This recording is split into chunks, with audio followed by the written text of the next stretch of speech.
Welcome, I'm Paul, this is Dave. Today I have 17 Glitch in the Matrix and supernatural stories for you. When did the universe join the CIA?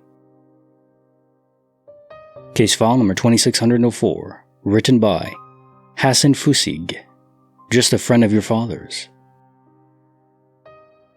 So my grandfather was CIA, environmental coverage or something. Moved around Central and South America a lot. Eventually, he settles for a bit in Guatemala and has 3 kids, youngest being my mom. My uncle was the middle child.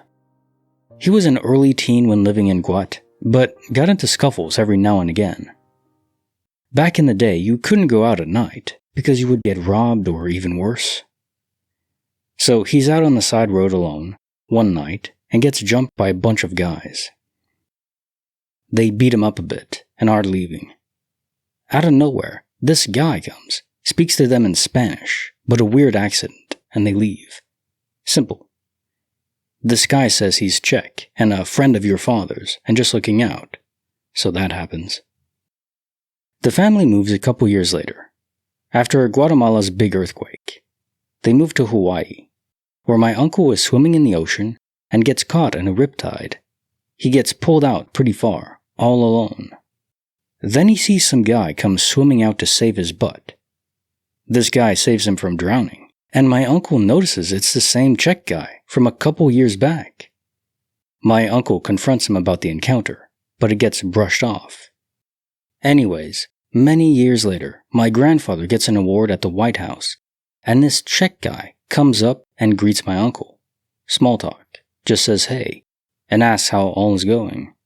But no one ever saw him after that, or knew who he was. Just weird that he was always in the right place at the right time.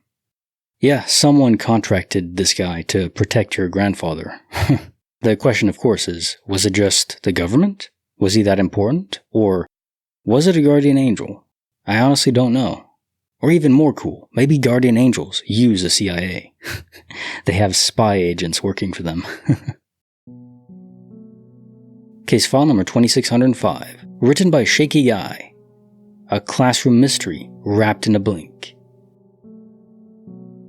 I've always experienced tiny glitches every once in a while, but they were always just tiny, or things that aren't really worth thinking too hard about. Like swearing you've been in the exact same position, doing the exact same thing again, with the same surroundings and the same strangers in the same place. But it also feels like the first time you've been there. I think those are the only kinds of glitches that have happened to me. Even though it's happened a lot, there's this one experience that always stuck with me. It was a normal day, and my teacher called out to me to ask a question. We ended up talking longer than expected. But when we were finally done, she said a few words and turned away to leave.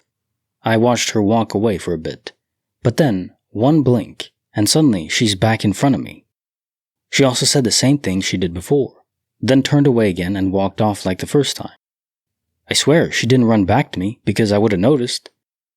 It was like she just teleported right in front of me again. After she repeated herself, she walked away the same way as before.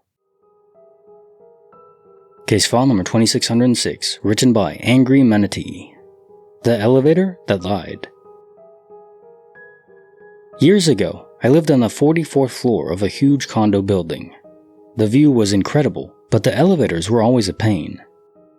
One day I was with my boyfriend coming back from the store. We got into the elevator with another woman who got off on the 10th floor. I distinctly remember glancing at the floor number as she got off. Then the elevator definitely went up for the same period of time it usually does to reach my floor. I'd lived there for years at this point and was accustomed to its rhythms.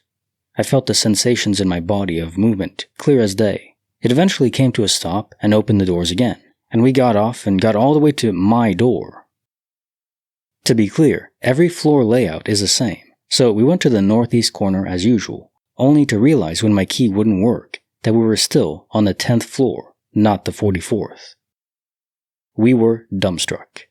If it had just been me, I would have written it off, but we were both 100% convinced the elevator moved upwards at a significant distance, after stopping at the 10th floor. It did not stand still, and it did not go up and back down again, it just went up. We talked about it for ages and went around in circles, but there's no answer. Elevators, if you know, you know. Gotta get a shirt made of that. Case file number 2607. Written by, well then what? The Greek Barkening. In 2010, I chaperoned for my son's grade 9 class on a trip to Greece. One of the students was a girl named Tasha, and her mom was also a chaperone. The night before we flew home, we were staying in the city of Piraeus. It was a warm night and we had some free time, so a group of us took a short walk to the beach. Some of the kids started playing around on some monkey bars at the beach while the adults watched. When one of the many street dogs of Greece showed up and started barking at Tasha, her reaction was a bit strange. She jumped down from the monkey bars and gave the dog a big hug. And the dog started jumping around like they do in those YouTube videos, where a dog is reunited with a vet who has been overseas for months or years. Anyway, the dog followed us back to the hotel, and no matter how much we yelled at it and tried to chase it away, it wouldn't leave us alone. At one point, Tasha got the dog to sit and stay, but it wasn't long before the dog came running up to us again. It tried to follow us into the hotel, and the front desk staff said it tried to sneak in several times during the night. The staff were familiar with the street dogs in the area, but hadn't seen this one before. The next morning, the dog was waiting outside and jumped all over Tasha when it saw her, and when we got on our tour bus to head to the airport, it tried to follow Tasha on, and then chased the bus for several blocks as we moved through city traffic, with Tasha leaning against her mom's shoulder and crying quietly. When I got the chance to speak with Tasha's mom later in the day, she was clearly shaken. She said the stray dog was identical to Tasha's dog at home, and they had to have the dog put down a few days before the trip. Their dog had been particularly attached to Tasha and followed her everywhere. She also told me that the dog in Greece was so much like their old dog that she had actually begun to wonder if it really was their dog, even though she'd seen their dog die back home. One of these sad stories, huh? Yeah, damn. But only sad to a point. The dog's spirit remains. Or perhaps it embodies another dog, similar to the one Tasha had. Case file number 2608, written by Joey Too Cool 11. Caught between reality and ranch sauce. I was going to Wingstop to get something to eat after I got off from work. As I was driving, I saw a man and who I presumed to be his wife. They looked to be about early to mid-40s. So as I was driving, I noticed that they almost looked like they were standing perfectly still, not even a single breath. But I was farther away, so I couldn't tell if they were standing still or if it was some kind of illusion from where I was. But as I was driving closer to where they weren't moving at all, and people were just walking past them as if they were normally still. However, they were frozen like they were in a video game. Then a man who was jogging was then walking towards them, and so at the point I'm slowing down to see what's up. So as he was approaching them, he tapped them. After that, they started walking toward the direction of the street, but before they even stepped off the curb, they froze again. I'm just continuing going to get my food, not paying mind to it anymore. But mind you, this was closer to my side of town. I went on the other side of town to get it because there's no Wingstops near where I live. So as I'm going back home, they're on the other side of the street now. But once again, they were frozen. I was so weirded out by this, I just sped off and didn't even pay any mind to it at all. They were dressed like they carry themselves great, so I highly doubt it was drugs. But I'll leave it up to you guys to decide what it was. Yeah, a localized time effect. These do happen. They are trippy indeed. One was very trippy. It was in a restaurant. I remember that one vividly from a long time ago. Probably 2 years now. Year and a half. Just a guy frozen in the restaurant. I think it was his girlfriend that saw it. Or he was moving slower than he should have. But then it reset. Right back to normal. No one noticed anything. Besides his girlfriend. Case file number 2609. Written by Free Hugs. A hill, a door, and a reason to never babysit again. When I was about 9 or so, my parents left with the rest of the family to go to the grocery store, leaving me and my 13-year-old stepsister behind because we didn't want to go. We lived in a 2-story house built into the side of a hill, so from the upstairs front door, it appeared to be a one-story house, but the house extended down into the ground. So if you were downstairs, there was a porch that led outside from the living room, and opposite of that was a large wooden door that led to the cellar, which is completely underground, hence being built into the side of the hill. The two small dogs began barking, wanting to go outside. So we both went to the back door to let the dogs outside. We open the door, and both dogs walk out into the patio. And a second or two later, we hear a very loud bang from the cellar door behind us. Turning horrified, we see the door fly open and slam against the wall, while violently shaking on the hinges, as if a grown man had hauled off and kicked it as hard as possible from the inside. The door swung open, slams against the wall, and the ambient light from the room we are in exposes that there is nothing behind the door. We looked at each other, confirming we are not crazy, and sprinted out of the house and waited on the curb for our parents to get home. They checked the house and find nothing missing or anything out of the ordinary. To this day, 15 years later, our parents still think we made it all up to scare the other siblings, and don't believe us. The house has never really struck me as haunted, and I have only ever had this experience and one other, in my 20 plus years of living and visiting the house. But this is my what the actual fluck moment that I still have no possible explanation for. Case file number 2610, written by What Had Happened Was. The fog knew before the family did. My aunt, with whom I wasn't close, was sick with cancer. I saw her on holidays, occasionally at a family birthday or barbecue, but that was about it. Her daughter and I attended the same college with a few years' worth of overlap. Again, not close, but we did run into each other now and again on campus. I knew her mother was sick, but it definitely didn't consume my thoughts.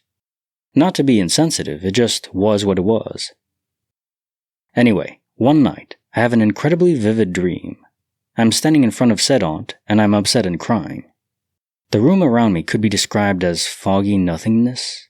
I knew I was somewhere, but the details of this place were as though someone smudged the background. It simply existed. So I'm crying, and said aunt looks at me, smiles, and hugs me. I'm not sure if it was spoken or understood, but my comprehension of what was happening was along the lines of, "Everything is okay now, you don't have to worry or be sad." I awake to my alarm going off, as I had an early work shift. I remember acknowledging that I'd had the dream, but didn't give it too much thought getting ready and going to work. A few hours later, and I'm on a quick break. My phone rings, it's my cousin calling. She wanted to let me know that her mom passed away at about 4 that same morning. My jaw dropped, and I still cannot explain any of it. I cannot bring myself to tell said cousin. It's been years. Case file number 2611, written by The Dude 1451. Not a snowball, not a star, just pure mystery. About 9 years ago, my family and another family we are friends with were at our cabin in Wisconsin for New Year's weekend. It was 9 p.m., and me, 9 years old, my sister, 6 years old, my family friend's daughter and her friend, both in high school, were all down at the lake edge, sitting in the snow, relaxing after all the sledding we did. While the parents were up in the cabin talking and drinking, we were all in a clearing. But to the left and right of us were woods. My sister was looking up at the stars while I was sitting near her looking into the woods, and the family friend's daughter and her friend were sitting away from us talking about something. It was then that I noticed Snowball come out of the woods towards me and my sister. I had never been more scared in my life. After all, who is in the woods at night throwing a snowball at some kids? However, after 2 seconds, I realized it's not a snowball. It's a softly glowing sphere, and it's not falling to the ground. It just keeps floating through the air, directly over me and my sister, and then back into the woods on the opposite side of the clearing we were in. I was completely speechless and said nothing. But then my sister exclaimed, "Oh my gosh, I just saw a shooting star." Since we were looking up at the sky and the orb flew over her, she thought it was a shooting star. She was too little to realize that the orb was far too big to be a shooting star, but she now knows it wasn't a shooting star. The family friend turned and said something like, "Oh man, you're so lucky. I haven't ever seen one before." Completely oblivious to what had just happened. I was still in shock about everything, so I just sat there quietly, not saying a word. I later told my parents, who didn't believe me until a few years later, because they thought I was just being imaginative, which I would have probably thought too, had my sister not also seen it. Yeah, people attribute this to ball lightning or spiritual orbs. Maybe they're connected in some way. One way or another, they do emit a lot of energy. Case file number 2612, written by Sad Ghoster 87. 7 stars and 1 apology. Quite a few years ago, I would walk home from middle school, sometimes when it was getting dark. When the stars began to appear in the sky, I would sometimes look up at the sky and think, "God, if you exist, can you make a star appear there?" It never happened. One night, when I was walking home from an event at which there had been major emotions and questions about what direction I was going to go socially, I asked again, and there a star appeared. A fluke, my atheist mind told me, so I asked again, and it happened again and again. It was a total of about 7 or 8 times that I asked with my mind, and a star appeared at the exact spot I was looking. I was then washed with this feeling of gratitude, like I had been given a service that I did not deserve, given faith where I should have had it on my own. I mumbled out the word, "sorry," in the dark street. Nobody near me, nobody who could have heard me. I have believed in a God since that night. This is a sweet little story, and even though I'm still agnostic, personally I lean more towards simulation theory. Who knows? That's the only thing I can truly say. Who knows? With all the amazing stories I've read, that's the only thing I can clearly say. Case file number 2613, written by Van Landay, Peeing Under Pressure. When I was 17, I worked evenings at a restaurant on the beach in Northeast Florida. I lived about an hour's drive north and got home at about 2 a.m. one Saturday night. We lived on a small lake, no neighbors nearby, really rural. So I parked my car in the driveway, and I had to pee so bad I just went in the bushes. So I'm standing there, admiring the stars since there's no light pollution. It's a warm, windy night. I grabbed some stuff to take inside, and I'm walking up to the front door when I notice the front of the house lighting up. It's fluorescent light, bright. Our porch had a roof and these bamboo drapes on either side. I notice the wind has stopped. It's dead silent, except for a low hum, and it's gone from warm to hot. I spin around, no headlights, no cars, and whatever the light is directly above me. I even notice the shadows of the trees. They're being cast with light from directly above. I stand there dumbfounded for about a minute when the light rapidly, fades is the best way to put it. Like whatever it was just went straight up. A few seconds later, the wind comes roaring back and it's cool again. I bolted inside, freaked out, tried to rationalize it, and never came up with a good explanation. Later that summer we had a hurricane, and I-10 was shut down for military transport from Tyndall Air Force Base to Ellington Air Force Base. This was never reported. We saw it because we were at an exit that was closed trying to go east to Jacksonville. There was a convoy of Humvees and flatbed with something weird shaped covered on it. I don't know if the two incidents were related, but it's a weird coincidence. To this day, I think 2 things. 1, the Air Force has some cool toy we don't know about. 2, those aliens were totally watching me pee in those bushes and just swooped down to scope that out. I mean, how often do they see us pee? We're mostly in the bathrooms. It was mostly kind of fascinating to them. You might be onto something. They would want to study us completely, no? Case file number 2614, written by Ada Skinner. From Stage 4 to Stage Forever. I was 13 when he passed away in our family home. He had been diagnosed with Stage 4 colon cancer and died 6 months later while I was at school. The night he died, I had an incredibly vivid dream. The way my house is built, there is 3 bedrooms on the 2nd floor separated by a loft.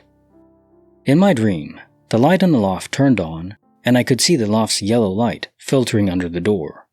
Curious, I stood up and entered the loft, only to be met by my father. He was in a black shirt with black pajama pants, and he opened his arms, gesturing for me to come closer. He gave me a hug, pressing my head to his chest, and said he was sorry that he had to go. Then I was pulled from my dream and woke up in a panic, only to find someone standing over me as I slept. I can still remember the glinting of the light from my window on their eyes, and how solid this figure was. I screamed, and my mother bolted into my room. She's still convinced it was my father coming to say goodbye to me. Since then, I've heard odd things in the house. My father had a very characteristic sneeze 3 times in a row every time, followed by him blowing his nose. I've heard his sneeze, I've heard footsteps in their bedroom when I was the only one there. One time, someone opened my door early in the morning, and I heard his voice tell me to get up and get ready for school. Another time I'd been doing my hair in my bathroom. From the angle I was at, I could see the loft in the reflection of my mirror, which is where he used to do his work. I felt something behind me and glanced into the mirror and saw him sitting at his desk. It was only a brief moment, and I did a double take only to find his computer chair empty. After my father died, my mom cleared out all his stuff from her room as it was too painful to look at. My father was an interesting man. Every night he would wear breathe right strips to bed, which he kept in a box on his nightstand. Well, his nightstand was the first thing she cleaned out, putting all of his things in a box in the closet. A few days after she did that, she woke up and found a breathe right strip on his now empty nightstand. It was neatly laid out. She also received an email from him weeks after he passed, which is incredibly eerie. It was something about how he loved her, but it was dated before he died. Since then, I've moved out and lived in a few different apartments. I still have odd experiences, but I try not to jump to conclusions. I live alone. I'll come home to open cabinets. Pictures of him that I keep around the house will be on the floor, or around the living room in odd places, or facing downwards. It's always a specific picture, too. It's one of him and I on Christmas Day, 98. I was 5. The cabinets constantly being opened has been happening since my first apartment. I initially wrote it off as sleepwalking, until it happened while I was at work. Now I'll often sleep at my boyfriend's, and I'll still come home to open cabinets. A father's love is eternal.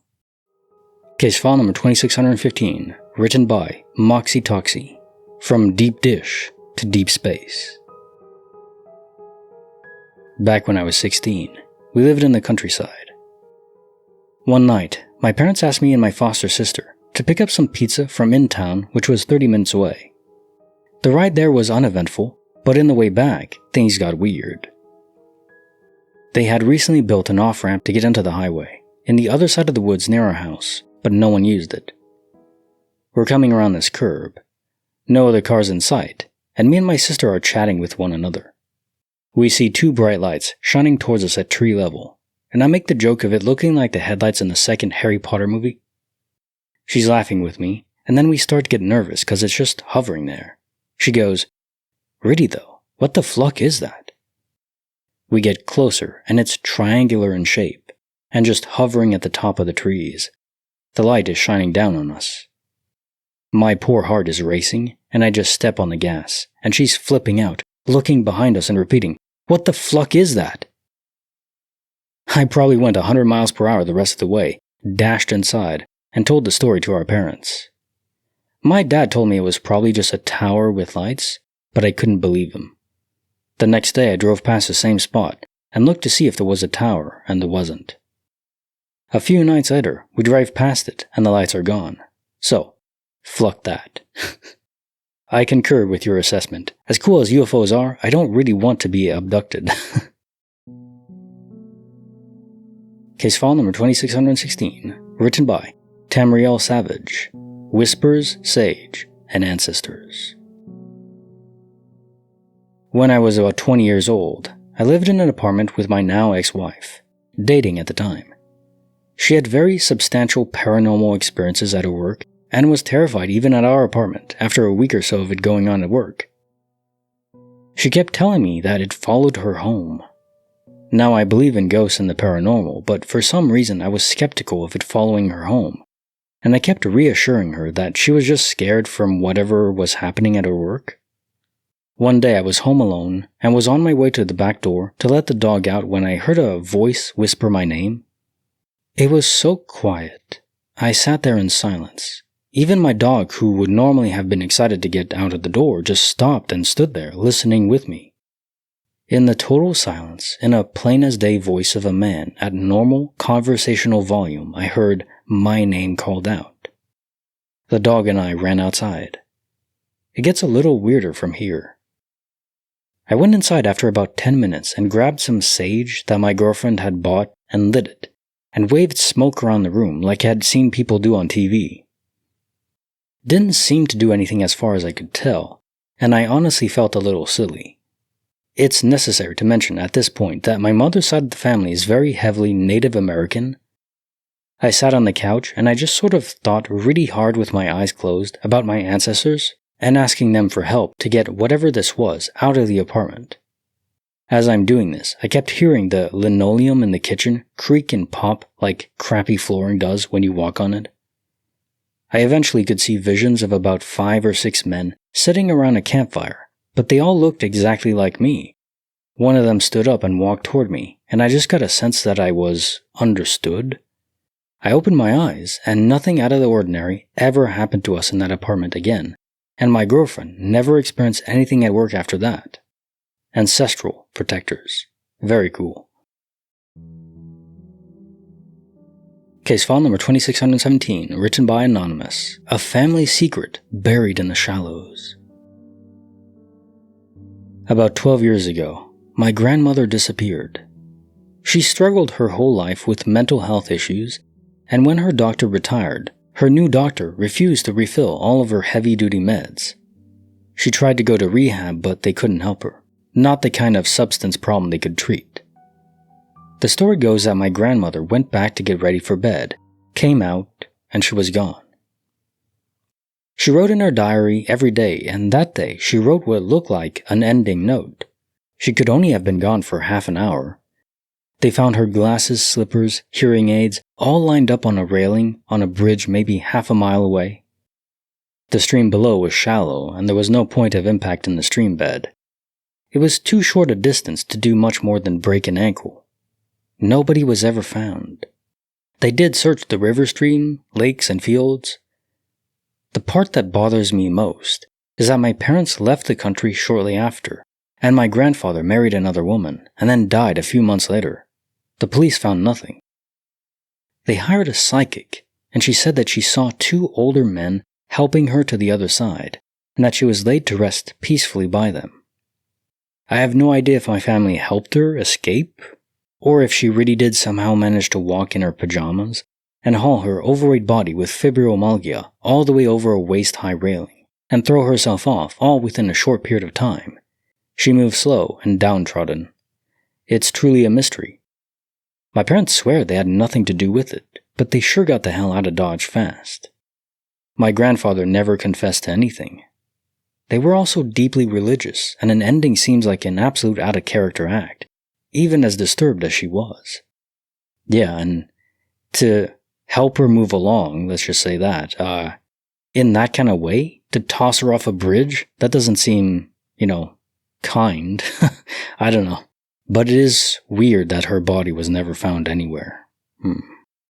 Case file number 2618, written by King Diesel. Noises, nerves, and narrow misses. Buddy had an apartment. We used to hear noises, pounding, knocking, coming from a wall in the bathroom. At first it was surprising, but eventually it happened so often that we barely noticed it. One night, there were 3 of us in the apartment. We were all in the living room. We heard a pounding sound significantly louder than it had previously been, and it caught our attention. My buddy, whose apartment it was, got up to go and investigate the bathroom. He was standing at the bathroom door, about to walk in, when he noticed one of the burners on the stove in the kitchen was on. He shut it off and came back to the living room. At this point, we were all talking about what just happened, and trying to scare each other and psych each other out. Eventually, we convinced our buddy to take the hit to his security deposit, and let us take a hammer to the wall in the bathroom where we heard the sounds. At this point, we thought some sort of animal was maybe nesting in the wall somehow. We put a big hole in the drywall, between two of the 2x4s in the wall. We found nothing. Eventually, my buddy moved out of the apartment. But a few years after he moved out, I was talking to another buddy of mine, whose dad had bought the building the apartment is in. We started exchanging stories, and it turns out his dad was remodeling the apartment my buddy used to live in. And during the remodeling process, they found human remains inside the wall, one segment over from where he put a hole in the wall. Damn, you almost found it. But of course, remains on their own can't make noise. So it was the echo of the person that was lingering behind, bound to those remains, most likely. And of course, whatever traumatic event occurred for someone to end them and stuff them in a wall. It's crazy. Case file number 2619, written by Andrei Vlasov, The Possession of Crib Boy Jamie. I was on a mission trip in 8th grade. We had a new kid with us who was on his first trip. We always do a little harmless hazing to the new kids. So we took him, we'll call him Jamie, and put him in the baby crib in the room we were crashing in. And then we put a whole bunch of box springs and mattresses on top. Now, he was a rather small kid, so he actually had plenty of room, and he was incapable of removing the stack of box springs and mattresses. He was being a good sport about it and just said, "Fluck it," after he couldn't get out, and went to sleep. Well, about 30 minutes later, he wakes all of us up with this absolutely horrid screeching sound and banging on the crib. We all freaked out and called out his name. He just laid back down and passed out, so we assumed it was a dream. Sometime later that night, he does the same thing and screams, "Get out of my head!" Except this time, he manages to lift all of the box springs and mattresses off the top of the crib and throw them. He climbed out and was unresponsive. He went and jumped into what was his bed, now was just a slat of wood, and just belly flopped on it. He then says, "Guys, where's my bed?" And he was now officially awake. He remembered none of it. We were all so freaked the fluck out, no one slept that night, and we removed the crib from the room the following day. I really don't want to know what was possessing him. Terrifying. Case file number 2620, written by Magic Spa, Flirting with the Paranormal. I was in a small supermarket with a friend. He was known for his ability to approach a young woman at the mall and get to know them, swap numbers, get to date, etc. When I tried it, it got me nowhere, but this guy had a silver tongue. Anyway, we're in the store, the entry aisle, and I see a young woman walking towards us. I can picture her now. She was slightly tanned, dark eyes, had dark neck-length hair, was pretty cute, dressed modernly, and looking directly at my friend. We watched as she walked up the aisle, past us, and round the halfway break in the aisle. She turned into the center aisle, basically, out of our line of sight. I asked my friend, "Dude, who was that? She was looking right at you. Why didn't you say anything?" He replied, "What? She wasn't looking at me, she was checking you out. I thought you knew her and I didn't want to interrupt."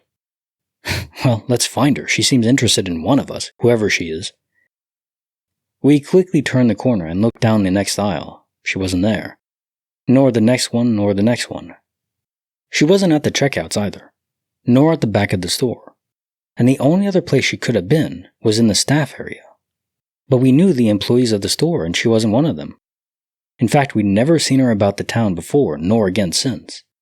And we knew the regulars in the town pretty well. To top it all, when we were discussing what we saw, we disagreed on whom she was looking at. My pal said that if she had been gazing at him, he'd have said something to her, and I believe him. He was quite the opportunist. He swore she was looking at me, and thought he was doing me a favor by keeping his yap shut, in case it was some friend or relative of mine. Also, it turned out we disagreed on her description. I saw a tallish lady with dark neck-length hair, slightly tanned, looking at him, whereas he saw a blonde, light-haired lady, of average height, looking straight at me. I've told this story before, and it is common knowledge in town, that the mall was built partly on top of an old graveyard. More than one person I've told to has spookily suggested it was a spirit toying with us for our sleazy attitudes towards young women. That's kind of funny. You're getting pranked by spirits for your debauchery nature. Oh man. Hey, spirits with a sense of humor, not bad. Now time for the jokes of the day. Today I learned that in order to open a zoo, you must have at least 4 pandas, 2 grizzlies, 3 black, 4 brown, and 1 polar. Apparently, that's the bare minimum. I was on a train and this woman opposite looked at me and said, "Every time you smile, I feel like inviting you to my place." I asked, "Are you single?" She replied, "No, I'm a dentist." Damn. Tinder is completely useless and I don't have a single match. If I don't find another way to start a campfire tonight, I'll freeze to death. You know how in some sports, they toss the ball to the fans after a victory? You're not supposed to do that in bowling. I know that now. Damn, someone's skull got crushed. Oh boy, hard lesson to learn. What kind of music should you play when you're fishing? Something catchy, of course. Like the video, subscribe, hit the bell. Kinetic Symphony signing off.